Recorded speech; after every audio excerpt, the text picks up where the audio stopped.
बड़ी खबर, विदेश मंत्री एस जयशंकर ने कल संयुक्त राष्ट्र मुख्यालय में आतंकवाद पर आधारित प्रदर्शनी the human cost of terrorism का उद्घाटन किया है। इस दौरान उन्होंने आतंकवाद के पनाहगार पाकिस्तान पर जमकर निशाना साधा। विदेश मंत्री एस जयशंकर ने इस मौके पर दुनिया से समुदाय से आतंकवाद के खिलाफ एकजुट होने की अपील की। उन्होंने कहा कि आतंकवादियों को कोई छूट नहीं मिलना चाहिए, उनका इस्तेमाल प्रॉक्सी के रूप में नहीं करना चाहिए।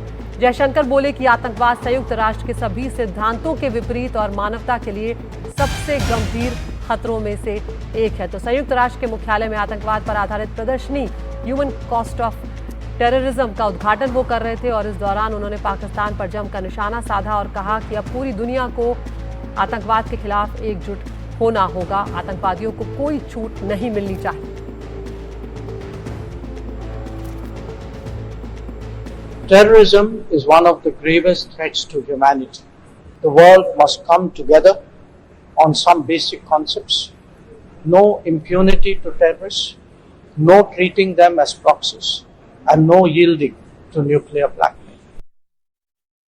तो यहाँ पर आतंकवाद पर जिस तरह से जयशंकर बरसे ही अपने आप में बहुत बड़ी बात है, क्योंकि अंतर्राष्ट्रीय स्तर पर बार बार इस तरह की बात कहना इसलिए ज़रूरी हो जाता है क्योंकि ये देश को और दुनिया को ये बताना होगा कि पाकिस्तान किस तरह से लगातार आतंकवाद को पनाह दे रहा है। क्या कुछ कहा है जयशंकर ने, आपको बताते हैं। आतंकवाद के खिलाफ जीरो टॉलरेंस की नीति है भारत की, ये उन्होंने यहाँ पर साफ कर दिया है। उन्होंने कहा है कि न्यूक्लियर ब्लैकमेल के आगे पूरी दुनिया में किसी भी देश को नहीं झुकना चाहिए। साथ ही उन्होंने कहा कि आतंकवादियों को किसी भी तरह की छूट कहीं से भी नहीं मिलना चाहिए और आतंकवादियों का इस्तेमाल प्रॉक्सी के रूप में नहीं होना चाहिए, उन्हें प्रॉक्सी के रूप में देखना बंद किया जाए। साथ ही उन्होंने ऑपरेशन सिंदूर का भी जिक्र किया। ऑपरेशन सिंदूर और पहलगाम हमले का उन्होंने जिक्र किया और बताया कि क्या कुछ यहाँ पर भारत को झेलना पड़ा है। विदेश मंत्री एस जयशंकर अमेरिका की 3 दिवसीय यात्रा पर वाशिंगटन डीसी भी पहुंच गए हैं। यहाँ पर वो क्वाड समूह के विदेश मंत्रियों की बैठक में शिरकत करेंगे।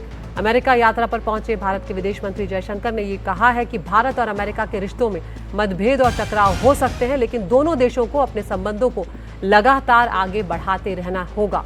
अमेरिकी मैगजीन न्यूज़वीक से बातचीत में जयशंकर ने दोनों देशों की ट्रेड डील, यूक्रेन रूस का जो युद्ध है वो और इंडो पैसिफिक में भारत की भूमिका को लेकर खुलकर अपनी बातचीत रखी है। उन्होंने कहा कि बिल क्लिंटन से लेकर डोनाल्ड ट्रंप तक हर अमेरिकी राष्ट्रपति के कार्यकाल के अंत में भारत अमेरिका संबंध पहले से बेहतर हुए हैं। उमाशंकर हमारे सहयोगी हमारे साथ जुड़ गए हैं इस वक्त। उमा, यहाँ पर 2 महत्वपूर्ण बातें हुई हैं। एक तो उन्होंने सीधे तौर पर यहाँ पर पाकिस्तान जिस तरह से आतंकवाद को पनाह दे रहा है उस ओर इशारा किया है और सभी से ये कहा है कि प्रॉक्सी के रूप में आतंकवाद को देखना बंद करें।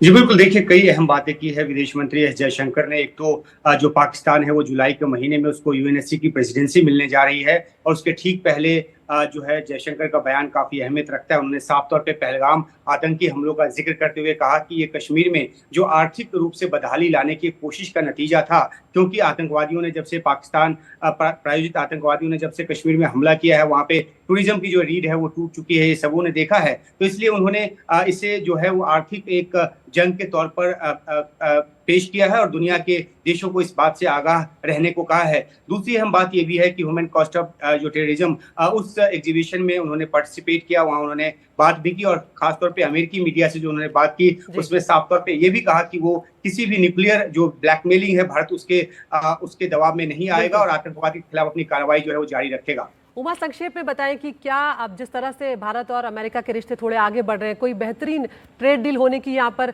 संभावना नजर आ रही है? जी बिल्कुल, अब से थोड़ी देर पहले ही व्हाइट हाउस की तरफ से एक बयान जारी किया गया जिसमें इस बात को कहा गया है कि भारत और पाकिस्तान जो है भारत और अमेरिका जो है स्ट्रेटेजिक पार्टनर हैं और पीएम मोदी और राष्ट्रपति ट्रंप के बीच बहुत अच्छे संबंध हैं। और इसी तत्वावधान में ये भी कहा गया है कि अमेरिकी राष्ट्रपति ट्रंप जो है वो वहाँ के सेक्रेटरी ऑफ कॉमर्स के साथ मिलकर भारत के साथ डील को अंतिम रूप दे रहे हैं और जल्दी इस बात का ऐलान किया जाएगा। 9 जुलाई जो है वो समय सीमा है जो 90 दिनों की मोहलत अमेरिका की तरफ से दी गई थी और उम्मीद ये की जा रही कि उससे पहले ही भारत अमेरिका व्यापारिक डील जो है वो हो जाएगा। बहुत बहुत शुक्रिया उमा आपका इस तमाम जानकारी के लिए।